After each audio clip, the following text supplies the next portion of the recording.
रवि एक 5 सितारा होटल में बावर्ची का काम किया करता था। उसके हाथों में जादू था। रवि भाई, ग्राहक आपके पाव भाजी की बेहद तारीफ कर रहे हैं। शुक्रिया भाई। भाई, कभी हमें भी पाव भाजी नसीब करा दो। हाँ हाँ, आज मिलो होटल बंद होने के बाद। यहाँ खाएंगे तो बॉस लोग चीखेंगे। आप एक काम कीजिए, हम सबके लिए पार्सल पैक करके ले आना। उस रोज रवि ने ड्यूटी खत्म होने के वक्त पाव भाजी बनाई और पार्सल डिब्बों में भर ली। उसने अपने दोनों वेटर दोस्तों को पाव भाजी भी दे दी और एक डब्बा अपने घर के लिए भी रख लिया। वो दोनों बेहद खुश थे और रवि भी बेहद खुश था। खुशी खुशी रवि अपने घर पहुंचा। ये लो सुधा, पाव भाजी। अरे वाह, क्या बात है। आज हम गरीबों के नसीब में 5 सितारा होटल वाली पाव भाजी। वाह, ये अच्छा है। मैंने इतनी मेहनत से पाव भाजी बनाई और क्रेडिट 5 सितारा होटल को। इसीलिए तो मुझे अपना खुद का रेस्टोरेंट खोलना है। हाँ मियाँ साहब, आपका रेस्टोरेंट जल्दी खुल जाएगा। आमीन। लेकिन ये सब होगा कैसे? घर की, बच्चों की, सबकी जिम्मेदारी भी तो मुझ पर है। हाँ वो तो है, लेकिन मुझे उम्मीद है कि आपका रेस्टोरेंट जरूर खुलेगा। हाँ, उम्मीद पर दुनिया कायम है। तभी पिंकी और अर्नव ट्यूशन से आए। अब्बा अब्बा, आज तुम्हारे अब्बा तुम दोनों के लिए कुछ खास लाए हैं। पाव भाजी ना? अरे, तुमने कैसे अंदाजा लगाया? क्योंकि मेरा बड़ा दिल कर रहा था पाव भाजी खाने का। वाह, देखा, अब्बा को हर बात का इल्म है। सुधा, सबको पाव भाजी पेश करो। आज मेरे बच्चे मेरे हाथों की मशहूर पाव भाजी खाएंगे। क्या आपकी पाव भाजी वाकई मशहूर है? है नहीं, लेकिन हो जाएगी। चलो चलो, भूख लगी है, खाना खाते हैं। सभी ने मिलकर बड़े मजे से रवि की पाव भाजी खाई। आप तो मुझसे भी बेहतर खाना पकाते हैं। शुक्रिया। आपका रेस्टोरेंट जरूर खुलेगा। आमीन। फिर एक रोज की बात है, रवि होटल में खाना बना रहा था। मैनेजर उसके पास आया। दोस्त, मुझे बताने में बेहद तकलीफ हो रही है, लेकिन तुम्हें नौकरी से निकाल दिया गया है। लेकिन क्यों? होटल का मुनाफा कम हो रहा है तो मैनेजर मुलाजिम भी कम कर रहे हैं और इसी वजह से हम सिर्फ एक ही बावर्ची अफोर्ड कर सकते हैं। अब वही फास्ट फूड के साथ सारे फूड आइटम बनाएगा और उसे तजुर्बा भी है। तो बॉस का फैसला है कि अब हमारे होटल में एक ही बावर्ची रहेगा और इस वजह से तुम्हें नौकरी से बर्खास्त किया जा रहा है। रवि परेशान हो गया। उसे ख्याल भी नहीं आया था कि उसके साथ ऐसा कुछ होगा। वो घर पहुंचा और उसने सारी बातें सुधा को बताई। आप फिक्र मत कीजिए, आपको दूसरे होटल में मुलाजमत मिल जाएगी। दुआ करो जल्दी मिल जाए। रवि कई होटल में नौकरी की तलाश में गया, लेकिन हर जगह उसे मायूसी ही हासिल हो रही थी। तकरीबन 1 माह गुजर गया था। अब वो मायूस सा हो गया था। अब उस रोज जब वो घर लौटा तो वो रो पड़ा। परेशान मत होइए, आज नहीं तो कल आपको नौकरी हासिल हो जाएगी। मैंने कितने होटल्स में कोशिश की, लेकिन मंदी की वजह से कहीं काम नहीं है। अब मैं क्या करूं? काम नहीं है तो क्या हुआ, आपके हाथों में हुनर है। आप खुद का रेस्टोरेंट खोल सकते हो। लेकिन सुधा, रेस्टोरेंट खोलने के लिए पैसों की जरूरत होगी। वो कहाँ से आएंगे? मेरे जेवर है ना। सुधा, उनसे सिर्फ 2-4 लाख रुपए आएंगे। उतने में हम एक छोटा फास्ट फूड रेस्टोरेंट तो खोल ही सकते हैं। हाँ, आप कोशिश तो कीजिए, मुझे यकीन है आपको कामयाबी जरूर हासिल होगी। ठीक है। रवि ने सुधा के सारे जेवरात गिरवी रख दिए और पैसे ले लिए। इन पैसों से रवि ने बाजार के बीचों बीच एक छोटा सा फास्ट फूड जॉइंट नाम का रेस्टोरेंट खोला। रवि के रेस्टोरेंट में सैंडविच, फ्रैंकी, मोमो और रवि की स्पेशल पाव भाजी फरोख्त होते थे। दोस्त, एक पाव भाजी दो। मुझे एक चीज सैंडविच। रवि का रेस्टोरेंट अच्छा चल पड़ा था। बाजार के बीचों बीच होने की वजह से वहाँ हमेशा ग्राहकों का हुजूम लगा रहता था। कुछ ही माह में रवि ने अपनी बीवी के जेवरात छुड़वा लिए। ये लो सुधा, तुम्हारे जेवर। ऊपर वाले का करम है हम पर। बड़ी जल्दी आपका रेस्टोरेंट जम गया। जमता कैसे नहीं? मेरे हाथों में जादू जो है। हाँ हाँ, रवि और सुधा की जिंदगी में अभी खुशी के थोड़े ही लम्हे आए थे कि उन पर नई आफत आ गई। रवि के फास्ट फूड रेस्टोरेंट के सामने ही एक पाव भाजी का ठेला लग गया। पाव भाजी के ठेले में पाव भाजी सिर्फ 50 रुपए की थी और यही देखकर सारे ग्राहक रवि के फास्ट फूड रेस्टोरेंट के बजाय पाव भाजी के ठेले पर खाने लगे। अब ये क्या नई मुसीबत है? अगर मैं पाव भाजी के दाम 50 रुपए से कम करूं, तो मेरे इस होटल का किराया और मुनाफा कैसे निकलेगा? रवि की उलझन बढ़ गई। अगले कई रोज तक रवि सोचता रहा कि कैसे उस पाव भाजी के ठेले की मुसीबत से निजात पाए। अगर मैं दाम नहीं कम कर सकता, तो मुझे कुछ नया करना होगा जिससे सारे ग्राहक मेरे रेस्तरां में ही आएं। लेकिन क्या करूं? रवि सोचने लगा कि वो क्या कर सकता है। जब वो घर लौटा तो वो उसी ख्याल में था। सुधा, मैं क्या नया कर सकता हूँ? मैं समझी नहीं। अगर मैं पाव भाजी का दाम 50 रुपए से कम करूंगा, तो मुझे मुनाफा नहीं होगा। और अभी तो सारे ग्राहक उस ठेले पे ही पाव भाजी खा रहे हैं। तो मैं सोच रहा हूँ कि मैं कुछ नया करूं, ऐसा कुछ जो किसी ने सुना तक ना हो। सुधा अपने बावर्ची खाने में मसालों की जानिब देखने लगी। आपको याद होगा कि आपके गांव से सियाह मसाला आया है। अगर आप इस मसाले का इस्तेमाल अपने पाव भाजी पर करेंगे तो वो बिल्कुल नई होगी। सियाह पाव भाजी? हाँ, सियाह पाव भाजी। और बस रवि और सुधा को तरकीब मिल गई। अगले रोज रेस्टोरेंट के बाहर बड़ी तख्ती लग गई, खुसूसी सियाह पाव भाजी। और रवि ने अपनी खुसूसी पाव भाजी बनानी शुरू कर दी। कई लोगों ने वो तख्ती पढ़ी। फिर एक यूट्यूबर का तवज्जो उस तख्ती पर गया और वो रेस्टोरेंट के अंदर आई। रवि ने उसे सियाह पाव भाजी पेश की। तो जनाब देखिए, हमारे पीछे है खुसूसी पाव भाजी, आइए खाते हैं। उस यूट्यूबर ने पाव भाजी चखी। वाह वाह, बहुत खूब। सियाह पाव भाजी का वीडियो वायरल हो गया और साथ ही रवि का फास्ट फूड जॉइंट भी मशहूर हो गया। अब उस छोटी सी दुकान के बाहर लंबी लंबी कतारें लगा करती थी। सुधा और रवि ने कई और लोगों को काम पर रख लिए। सियाह पाव भाजी इतनी मशहूर हुई कि दूर दूर से लोग सियाह पाव भाजी खाने आने लगे। देखते ही देखते रवि का छोटा सा फास्ट फूड जॉइंट अब एक बड़े होटल में तब्दील हो चुका था। आखिर आपका ख्वाब मुकम्मल हो ही गया। हाँ, लेकिन ये सब तुम्हारी वजह से मुमकिन हुआ है। तुम्हारी तरकीब कमाल कर गई। सियाह पाव भाजी ने रवि के सियाह मुस्तकबिल को रोशन कर दिया, उसकी डूबती हुई कश्ती को पार लगा दिया और आखिर उसका होटल खोलने का ख्वाब मुकम्मल हो गया। नारंगपुर नाम के एक गांव में ललित अपने खानदान के साथ खुशी खुशी रहता था। वो अपने खेतों में काम किया करता था। ए मालिक, आज गर्मी कुछ ज्यादा ही है। बिना मेहनत किए हुए ही पसीना कुछ ज्यादा ही बह रहा है। अगर ऐसा ही चलता रहा तो बड़ी परेशानी हो जाएगी। पहले ही बारिश ज्यादा ना होने के वजह से खेतों की नमी चली गई है। जी आपने सही कहा, खेत अब पहले जैसे नहीं रहे। जी हमें रुककर खाना खा लेना चाहिए। थोड़ी धूप कम होने पर फिर से खेतों में काम कर लेंगे। हाँ, तुमने ठीक ही कहा, धूप भी बड़ी तेज लग गई है। ललित और उसकी बीवी दोनों ही एक दरख्त की छाया में बैठकर खाना खाने लगे। वैसे ये बताओ कि अब हमारे घर पर कितने दिन का राशन और खाना बचा हुआ है जिससे हमारा घर चल सके? बस कल रात तक का। क्या कहा? बस कल रात तक का? हे राम, मेरे पास पैसे भी नहीं बचे हैं। ये राशन में तुम्हारी गहने गिरवी लगकर घर लाया था। अब मुझे कुछ भी दिखाई नहीं दे रहा कि हम जिएंगे कैसे। आप कहें तो मैं अपने मायके चली जाऊं। कुछ दिन वहां रहकर मैं आपके लिए राशन भरवा दूंगी। मैं तुम्हें जाने तो नहीं देना चाहता, लेकिन हमारे पास दूसरा और कोई चारा भी तो नहीं है। ललित अपनी बीवी को ससुराल यानी उसके मायके भिजवा देता है और गांव में दर बदर भटकने लगता है। अरे ललित, कहाँ गुमसुम होकर चले जा रहे हो? आओ हमारे साथ चाय पियो।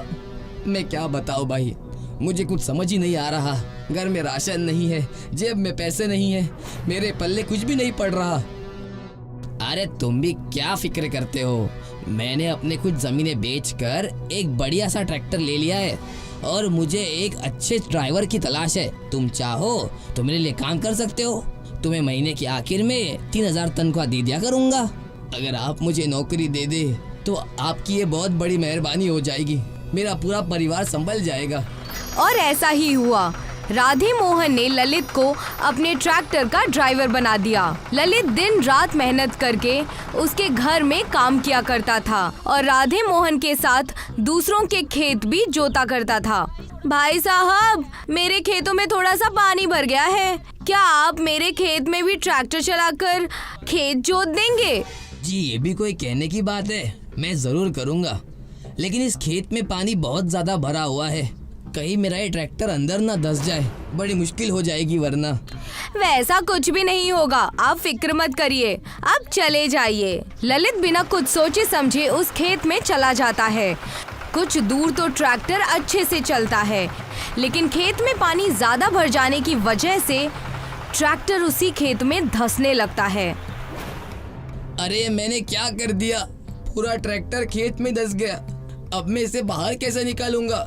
अगर मैंने इसे बाहर नहीं निकाला तो बहुत भारी नुकसान हो जाएगा। देख क्या रहे हो, ट्रैक्टर के मालिक को बुला ले आओ, तुमसे तो कुछ नहीं होने वाला। खामखा तुम्हें मैंने अपना खेत जोतने के लिए दिया, अच्छे ड्राइवर नहीं हो तुम। एक तो चोरी, ऊपर से सीना चोरी, ये सब तुम्हारी वजह से हुआ है। तुम्हारी बातों में आकर मैंने अपनी रोजी रोटी गंवा दी। ललित जाकर अपने ट्रैक्टर के मालिक राधे मोहन को बुलाता है। मुझे तुमसे ये उम्मीद नहीं थी ललित, इतनी बड़ी गलती तुम कैसे कर सकते हो? अब मेरा ट्रैक्टर बाहर निकल भी जाए तो उसका कुछ नहीं हो सकता, मेरा बहुत नुकसान करवा दिया तुमने। हम ट्रैक्टर को बाहर निकालने की पूरी कोशिश करेंगे। ट्रैक्टर के इंजन में पानी ज्यादा भरने की वजह से खराब हो चुका है, सिर्फ गरम गरम धुआं दे रहा है। मुझे ये सब कुछ नहीं पता, तुम्हें मैं 1 साल की मोहलत देता हूँ, मुझे मेरा ट्रैक्टर ला कर देना, वरना तुम और तुम्हारी बीवी जेल जाने के लिए तैयार रहना। मालिक, आप ये कैसी बातें कर रहे हैं? इतने पैसे मैं आखिर कहाँ से लाऊंगा? राधे मोहन धमकी देकर वहाँ से चला गया। ललित राधे मोहन के ट्रैक्टर के कर्जे का भार अपने सिर पर उठा चुका था। ललित ने कुछ बैलों की मदद से ट्रैक्टर को खेत से बाहर निकाला। भाई साहब, ये ट्रैक्टर कम, रिक्शा ज्यादा लग रही है, इसका कुछ नहीं हो सकता। जाओ और जाकर अपना काम करो, मेरे काम के बीच में मत आओ, जाओ यहाँ से। ललित उस कबाड़ ट्रैक्टर को अपने घर लेकर जाता है और वहाँ जाकर देखता है कि उसकी बीवी कई सारी सब्जियाँ और कुछ पाव लेकर बाजार से लौटी है। आज मैं आपका मनपसंद पाव भाजी बनाऊंगी, इसे खाकर आप कहीं काम ढूंढने चले जाइएगा, कम से कम 2 वक्त का खाना तो सुकून से खाएंगे। मेरा सर तो टेंशन से फटा जा रहा है, कुछ समझ में नहीं आ रहा है कि क्या करूं। नया ट्रैक्टर लेते लेते कहीं मेरी जान ना चली जाए। अच्छा बोलिए जी, हम दोनों को मिलकर कुछ न कुछ करना ही होगा, वरना हमारी जिंदगी बहुत मुश्किलों से गुजरेगी। उतने में ही वहाँ पर ललित का साला यानी सुरेखा का भाई आ गया। वो साथ में कोयला और एक बड़ा सा तवा लेकर आया। जीजू कैसे हैं आप? ये देखिए मैं आपके लिए क्या लेकर आया हूँ। ओफो, इतने सारे कोयले और ये इतना बड़ा तवा किस काम का है? मुझे दीदी ने बताया कि वो आज पाव भाजी बना रही है, इसी वजह से मैं ये तवा और कोयला लेकर आया हूँ ताकि पाव भाजी लजीजदार बने। इतना बड़ा तवा आखिरकार हम रखेंगे कहाँ? ये तवा हम ट्रैक्टर के खराब इंजन में रखेंगे और पेट्रोल की जगह पर कोयले की आंच पर हम पाव भाजी बनाएंगे। मेरी तो कुछ समझ में नहीं आ रहा, आखिर ये सब करने से होगा क्या? अरे जीजू, वैसे भी ट्रैक्टर कबाड़ बनकर पड़ा है, इससे अच्छा इसका क्या इस्तेमाल हो सकता है? मुफ्त में कोयला मिला है, कहाँ आप गैस सिलेंडर पर अपने पैसे बर्बाद करना चाहते हैं? तुम्हारी ये बात भी ठीक है, सही कहा तुमने, हमें ऐसा ही करना चाहिए। और क्या था, ट्रैक्टर के आगे के हिस्सों पर उन्होंने एक बड़ा सा तवा लगा दिया और ट्रैक्टर के इंजन पर पेट्रोल की जगह कोयला डालकर तवे को गरम करने लगे। देखते ही देखते सुरेखा ने उस ट्रैक्टर के तवे पर सारी सब्जियां डाली और पाव भाजी सिकने लगी। कुछ ही वक्त में ट्रैक्टर के तवे पर पाव भाजी की बेहद अच्छी खुशबू आने लगी। अरे वाह, खुशबू तो बहुत बढ़िया आ रही है। हमारी ट्रैक्टर पाव भाजी बन गई लगता है। वाह जीजा जी वाह, आपने क्या नाम दिया इसे। पूरे खानदान ने ट्रैक्टर पाव भाजी बड़े चाव से खाया और ललित ने अपनी बीवी सुरेखा से कहा, बीवी जो भी हो, बना बहुत अच्छा है। क्यों ना हम पाव भाजी का धंधा कर ले। अब तो हमारे पास सारे सामान भी है। आपने तो मेरे मन की बात कह दी। कल से ही हम अपने ट्रैक्टर पाव भाजी को बाजार में लगाएंगे। बिल्कुल ही वक्त जाया न करते हुए दूसरे ही दिन ललित और सुरेखा ने अपनी ट्रैक्टर को बाजार में खड़ा कर दिया। नरेश उनकी मदद करने लगा। धीरे धीरे सभी को ट्रैक्टर पाव भाजी के बारे में पता चल गया। भाई, हमने तुम्हारे ट्रैक्टर पाव भाजी के बारे में बड़ा सुना है, क्या हमें खिलाओगे? हाँ हाँ बिल्कुल बिल्कुल, ये शुद्ध देसी घी से बना हुआ है, ना मिलावट ना कोई खराबी। ताजे सब्जियों के 4 चांद तो इस ट्रैक्टर ने ऐसे लगा दिए हैं। वाह वाह वाह, इतनी अच्छी पाव भाजी मैंने आज तक नहीं खाई। हे ऊपर वाले, तेरा लाख लाख शुक्र है जो मेरे जीभ को इतना अच्छा लजीजदार खाना चखा दिया। ट्रैक्टर पाव भाजी धीरे धीरे हर जगह मशहूर हो गई। पूरे 1 साल बीत चुके थे। ललित और उसकी बीवी पहले से बहुत रईस बन चुके थे। एक दिन राधे मोहन उनके घर आया और कहने लगा, अरे ओ ललित, काओ, मुझे मेरा नया ट्रैक्टर लौटाओ, वरना आज जाकर मैं पुलिस में कंप्लेंट करूंगा। उतने में ही वहाँ पर ललित एक नए शानदार ट्रैक्टर के साथ आ गया और राधे मोहन से कहने लगा, ये लो अपना ट्रैक्टर, बिल्कुल नया, मैं आपके पास आने ही वाला था। राधे मोहन नया ट्रैक्टर पाकर बेहद खुश हुआ और ललित का शुक्रिया अदा करने लगा। तब सुरेखा ने कहा, ऐसे कैसे आप जा रहे हैं? हमारे घर का ट्रैक्टर पाव भाजी नहीं खाएंगे? नेकी और पूछ पूछ। ललित अपनी बीवी और साले के साथ मिलकर ट्रैक्टर पाव भाजी का कारोबार जोरों शोरों से चलाने लगा और सब खुशी खुशी अपनी जिंदगी बिताने लगे। हमारे देश में जिस तरह से 4 धाम मशहूर हैं, उसी तरह से श्रीखंड गांव अपने यहाँ की खूबसूरत पहाड़ियों और श्रीखंड देवता के लिए मशहूर है। दूर दूर से लोग श्रीखंड देवता के दर्शन के लिए यहाँ आते हैं। इसी तरह एक दिन रॉबर्ट डिसोजा यहाँ घूमने के लिए आता है। अरे वाह, मैंने तो इस गांव के बारे में जितना सुना था, यह तो उससे भी ज्यादा खूबसूरत है। इसीलिए लोग यहाँ आने को बेताब रहते हैं। मन तो कर रहा है इस गांव में अपना एक घर बनाऊं। रॉबर्ट गांव के चारों तरफ पहाड़ियों को देखने के लिए निकल पड़ता है, जहां पहुंचकर उसे बेहद अच्छा महसूस होता है। अरे वाह, इतनी खूबसूरत पहाड़ियाँ मैंने तो ख्वाबों में भी नहीं देखी है। आज तो बहुत घूम लिया, मजा भी बहुत आया, लेकिन अब बहुत जोरों की भूख लगी है। अगर जल्दी से खाना नहीं मिला तो चक्कर आ जाएंगे। है ऊपर वाले, कहीं आसपास लजीज खाना मिल जाए तो मजा आ जाए। रॉबर्ट खाने की तलाश में निकल पड़ता है। रॉबर्ट को एक ढाबा नजर आता है। लगता है पहाड़ी रेस्टोरेंट है, जाकर देखना है, कुछ ना कुछ तो खाने को मिल ही जाएगा। रॉबर्ट ढाबे के अंदर जाता है। क्या कुछ खाने को मिलेगा? हाँ हाँ, क्यों नहीं, बहुत कुछ मिलेगा। क्या चाहिए आपको? यहाँ पर क्या अच्छा मिलता है? यहाँ पर तो सब कुछ अच्छा ही मिलता है। आप हमें एक बार खुशामदी करने का मौका तो दीजिए। ठीक है, 2 आलू पराठे लेकर आओ। रॉबर्ट टेबल पर बैठ जाता है। कुछ वक्त में शिव प्रसाद रॉबर्ट के लिए आलू का पराठा बनाकर देता है। देखते ही देखते ढाबे में बहुत सारे लोगों की भीड़ लग जाती है। यहाँ तो ग्राहकों की भीड़ लग गई। लगता है इस गांव में कोई दूसरा रेस्टोरेंट नहीं है। अगर मैं यहाँ अपना एक रेस्टोरेंट खोल दूँ तो बहुत पैसे कमा सकता हूँ। रॉबर्ट जल्दी से अपने पराठे खत्म करके और शिव प्रसाद को पैसे देकर यहाँ से सीधे शहर के लिए निकलता है और वहाँ से कर्जा लेकर यहाँ पर एक रेस्टोरेंट बना देता है। आ जाओ, नया रेस्टोरेंट खुला है। बहुत से लोग रॉबर्ट के रेस्टोरेंट में खाना खाने के लिए आते हैं, पर उनको यहाँ का खाना कुछ खास पसंद नहीं आता और वो लोग खाना खाने के लिए शिव प्रसाद के ढाबे पर जाते हैं। ये देखकर रॉबर्ट को बहुत गुस्सा आता है। वो शिव प्रसाद के पास जाता है। देखो, इस गांव में मैंने एक नया रेस्टोरेंट खोला है। बहुत खूब भाई साहब, तुम्हारे इस रेस्टोरेंट की वजह से लोग मेरे रेस्टोरेंट में नहीं आ रहे हैं, पर इसमें मेरी क्या गलती है? अपना ये ढाबा बंद कर दो, नहीं तो अच्छा नहीं होगा।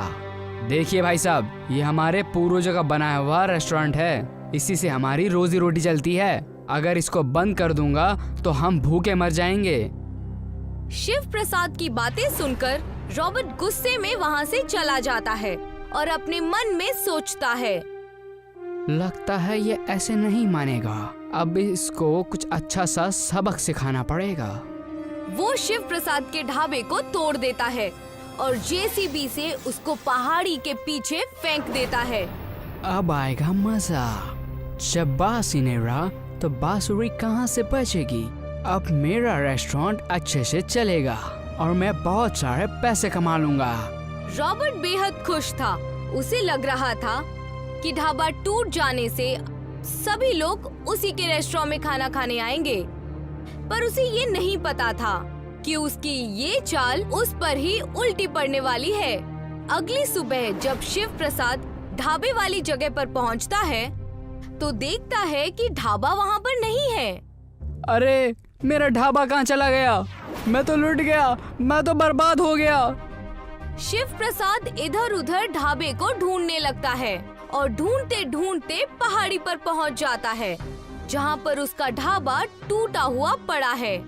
वो उसको देखकर जोर जोर से रोने लगता है। मेरे पूर्वजों की निशानी थी, ये कैसे हो गया? दूसरी ओर श्रीखंड भगवान एक फकीर बाबा का रूप लेकर यहाँ घूमने के लिए आते हैं। वो सबसे पहले रेस्टोरेंट में जाते हैं। बहुत भूख लगी है बेटा, कई दिनों से खाना नहीं खाया, कुछ खाने के लिए दे दो। फकीर बाबा की हालत बहुत खराब है। उनके कपड़े फटे हुए हैं और उनके पैरों में चप्पल भी नहीं है। भिखारी बुड्ढे, यहाँ अंदर कैसे घुस गया तू? निकल जा यहाँ से। बेटा, ऐसा मत बोलो, मैं भूखा हूँ, मुझे खाना खिलाओगे तो आपका भला होगा। अबे बुड्ढे, ये रेस्टोरेंट अमीरों के लिए है, तुम जैसे भिखारी के लिए नहीं है। चल निकल जा यहाँ से। रॉबर्ट फकीर बाबा को रेस्टोरेंट से बाहर निकाल देता है। फकीर बाबा पैदल चलते हुए पहाड़ी की ओर जाते हैं, जहाँ शिव प्रसाद ढाबे के सामने बैठकर रो रहा है। कुछ खाने के लिए दे दो बेटा, बहुत दिनों से भूखा हूँ। बाबा, मेरे पास आपके खिलाने के लिए कुछ भी नहीं है। बेटा, मैं तो एक भूखा साधु हूँ, प्यार से बासी खाने भी खिलाओगे तो वो भी खा लूँगा। मेरा सारा खाना खराब हो चुका है, ये देखिए, खाना बनाने का सारा सामान जमीन पे बिखरा हुआ है। फकीर बाबा देखते हैं कि ढाबे के अंदर का रखा हुआ सारा राशन जमीन पर चारों ओर बिखरा पड़ा है। बेटा, अगर तुम चाहो तो इसे ही बटोर कर इस गरीब का पेट भर सकते हो। ठीक है बाबा। शिव प्रसाद जमीन पर बिखरा हुआ राशन समेटता है। वो फकीर बाबा को खाना खिलाता है, जिससे फकीर बाबा की भूख मिट जाती है। तुमने एक भूखे बाबा को खाना खिलाया है, उसकी भूख मिटाई है। ऊपर वाला तुम्हारा सब दुख दर्द दूर कर देगा। फकीर बाबा की दुआ पूरी होने पर ढाबे के चारों तरफ एक बहुत बड़ा इंद्रधनुष बन जाता है। ईश्वर तो मुझसे नाराज है बाबा, देखिए ना मेरे ढाबे का क्या हाल हो गया है। शिव प्रसाद पीछे अपने ढाबे की ओर देखता है तो वो हैरान रह जाता है, क्योंकि ढाबा पूरी तरह से इंद्रधनुष से ढक गया है और बेहद खूबसूरत दिखाई दे रहा है। ये तो चमत्कार हो गया। लगता है ईश्वर तुम्हारी मदद करना चाहते हैं, पर ये इंद्रधनुष तो कुछ ही देर में गायब हो जाएगा। क्या श्रीखंड भगवान इस जगह से गायब हो गए हैं? नहीं, वो हमेशा से यहीं है और हमेशा यहीं रहेंगे। अगर श्रीखंड भगवान हमेशा से यहीं है तो उनका आशीर्वाद और ये इंद्रधनुष तुम्हारे साथ हमेशा के लिए रहेगा। इतना कहकर फकीर बाबा वहाँ से जाने लगते हैं। शिव प्रसाद उन्हें जाते हुए देखता है। जब वो शिव प्रसाद की आंखों से ओझल हो जाते हैं तो शिव प्रसाद पीछे मुड़ के देखता है तो इंद्रधनुष अब और भी बड़ा हो गया है और अब उसका ढाबा इंद्रधनुष के ऊपर अच्छे से सज गया है। इंद्रधनुष ढाबे पर पहुंचने के लिए कुछ सीढ़ियां बन गई हैं। शिव प्रसाद उन सीढ़ियों से अपने ढाबे पर जाता है और देखता है कि ढाबे की हालत पूरी तरह से बदल गई है। ढाबा अंदर से चमकदार हो गया है। हे श्रीखंड महाराज, आपकी जय हो। जैसे ही लोगों को इस इंद्रधनुष वाले ढाबे के बारे में पता चलता है, रॉबर्ट के सारे ग्राहक उसके रेस्टोरेंट का खाना छोड़कर इस ढाबे की तरफ चले आते हैं। लगता है ये ऐसे नहीं मानेगा, उसको फिर से सबक सिखाना पड़ेगा। रॉबर्ट जेसीबी मशीन लेकर ढाबा तोड़ने के लिए जाता है, पर जैसे ही उसकी मशीन पहाड़ी पर पहुंचती है, वो फिसलन की वजह से पहाड़ी से नीचे गिर जाती है। ये क्या हो गया? इस तरह से तो मैं बर्बाद हो जाऊंगा। ग्राहक न आने की वजह से रॉबर्ट का रेस्टोरेंट बंद हो जाता है। रॉबर्ट की हालत देखकर शिव प्रसाद को उस पर रहम आ जाता है और वो रॉबर्ट को अपने इंद्रधनुष ढाबे पर काम पर रख लेता है। अब रॉबर्ट को भी अपनी गलती का एहसास हो गया है, इसलिए अब वो भी शिव प्रसाद से माफी मांगता है और मन लगा के काम करके धीरे धीरे अपना कर्जा उतारने लगता है। इंद्रधनुष ढाबा पूरे श्रीखंड में मशहूर हो जाता है।